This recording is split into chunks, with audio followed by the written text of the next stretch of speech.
اليوم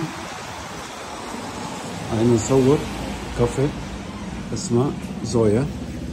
طبعا الكافيه منطقة نيشانتاشي جنب شارع الماركات. طبعا الكافيه الديكور جدا جميل، يعني ناس تجي هون تتصور، الديكور جدا حلو. شوفوا ما شاء الله كيف الديكور جدا جدا جميل. شوفوا حتى الزباين بتصور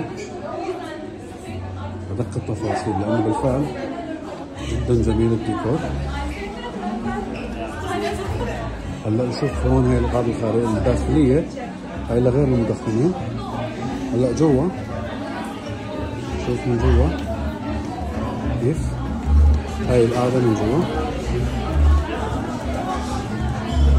طبعا الكادر جدا رائع او متشكل لك. هاي هي كافيه زويا.